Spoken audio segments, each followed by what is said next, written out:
Hello, friends. Welcome to Tarahat Talks. My name is Parveen Sukhija, your study abroad advisor. आज का episode एक ऐसे सवाल पर है जो हर स्टूडेंट और पेरेंट के लिए बहुत इम्पोर्टेंट है। कोर्स वो करना चाहिए जिसमें इंटरेस्ट है या कोर्स वो जो सब कर रहे हैं।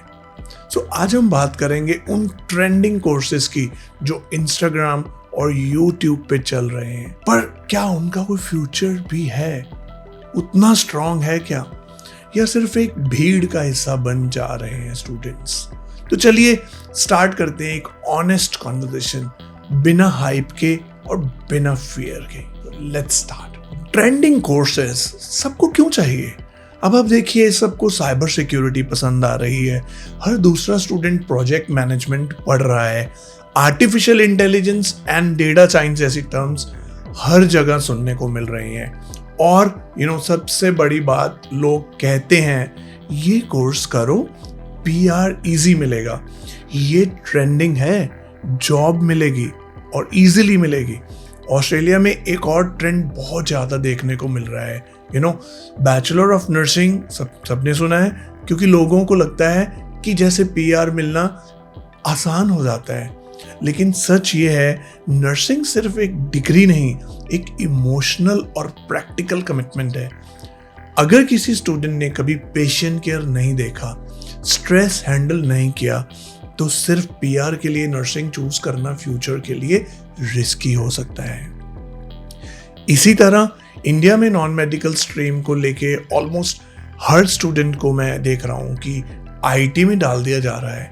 कंप्यूटर कोर्स कर लो, चाहे उसने कभी कोडिंग की है या नहीं, इंटरेस्ट है या नहीं, बस आईटी का ट्रेंड देख अप्लाई कर दिया जाता है।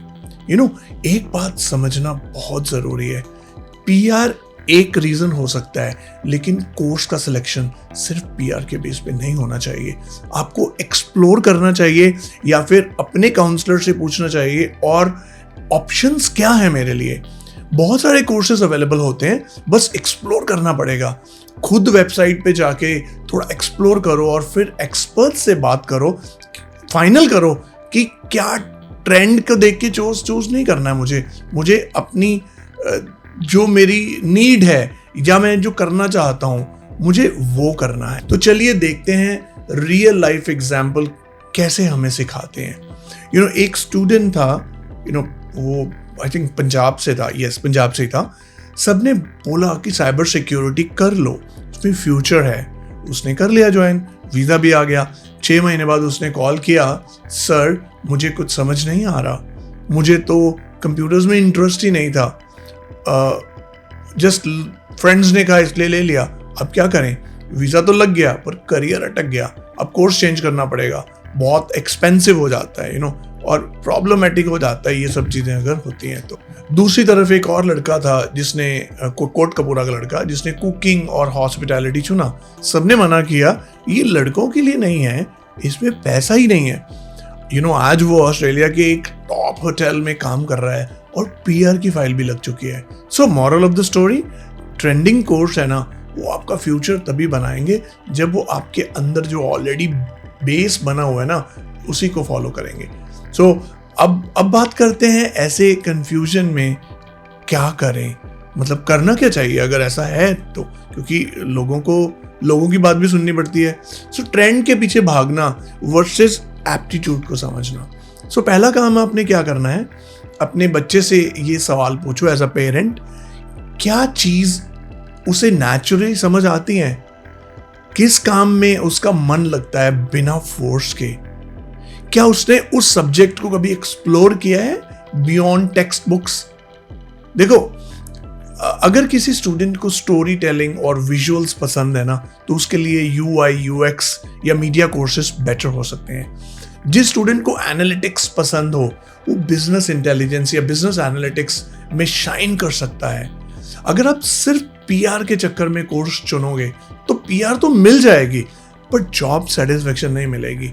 देखो, अगर आप किसी ऐसे पर्सन से बात करोगे ना जो आज ऑस्ट्रेलिया में, चाहे वो पीआर ले चुका है, चाहे सिटीजन भी है, उसे पूछो कि आपने जो स्टडी की थी क्या आप वही करना चाहते थे, तो हो सकता है आपको यही सुनने को मिले कि काश मुझे भी कोई ऐसा एडवाइज़र उस टाइम पे मिल जाता कि जो बताता कि कोर्स सिलेक्शन कितना इंपॉर्टेंट है, तो मुझे भी आज ये काम नहीं करना पड़ता। मुझे पीआर तो मिल गई, लेकिन पीआर भी मैं कहीं ना कहीं शायद अगर ये सोच रहा हूँ कि मुझे अगर वापस पास्ट में जाने का मौका मिले ना, तो मैं पता क्या चेंज करूँगा, मैं वो स्टडी करूँगा जिसमें मुझे इंटरेस्ट था, जिसमें जो मैं करना चाहता था अपनी लाइफ में, जो किसी ने सुजेस्ट नहीं किया। तो that is important my dear friends. तो आपके साथ ऐसा ना हो, ठीक है, तो ये हमें ध्यान रखना पड़ेगा। अब बात करते हैं एक अच्छा कंसल्टेंट इस प्रोसेस में कैसे हेल्प करते हैं। देखो, being a responsible consultant I can advise you. जो कंसल्टेंट के काम क्या होते हैं, सिर्फ कोर्स रेकमेंड करना नहीं। एक जेन्युइन कंसल्टेंट क्या करता है, वो बच्चे का इंटरेस्ट और एप्टीट्यूड समझता है, उसकी प्रीवियस एजुकेशन, स्ट्रेंथ्स, गैप्स उसको एनालाइज करता है, उसके करियर गोल के हिसाब से कोर्स सजेस्ट करता है, ना कि जो लिस्ट में सबसे ऊपर है, यू नो। याद रखें कि आप कंसल्टेंट के पास फाइल बनवाने नहीं, फ्यूचर बनवाने जा रहे हो। So that is my suggestion to all those students. तो to help you even more, मैं आपको एक छोटी सी चेक लिस्ट देता हूँ, जो एक राइट कोर्स चूज करने की चेकलिस्ट है। आप इस चेकलिस्ट को फॉलो करो। जैसे फर्स्ट, क्या इस कोर्स में आपका जेन्युइन इंटरेस्ट है? क्या आपने इस फील्ड में फ्यूचर डिमांड और स्किल रिक्वायरमेंट देखी है? क्या इस कोर्स का पाथ आपका करियर गोल से मैच करता है? क्या इस कंट्री में इस फील्ड में जॉब्स हैं या सिर्फ हाइप है? और लास्ट, क्या आपके पास इस फील्ड के लिए बेसिक एलिजिबिलिटी है? सो फ्रेंड्स, मैं ये बिल्कुल नहीं कह रहा हूं कि आप डेटा साइंस या फिर नर्सिंग नहीं करना चाहिए। चूज करने से पहले एक बार अवेलेबल ऑप्शंस तो पता करो ना, अपना करियर गोल अलाइन कर लें, तभी चूज करें। कोर्स सिर्फ डिग्री नहीं होती, ये आपकी जिंदगी का डायरेक्शन सेट करता है। मत करो वो दुनिया जो करती है, करो वो जो आपको दुनिया से अलग बनाए। अगर ये एपिसोड किसी पेरेंट या फिर स्टूडेंट को थोड़ा क्लैरिटी दे पाया हो, तो मेरा मिशन कंप्लीट है। ऐसे ही और ऑनेस्ट कॉन्वर्सेशन के लिए फॉलो अप करें अभी ताराहट टॉक्स को। मैं हूं परवीन सुखीजा।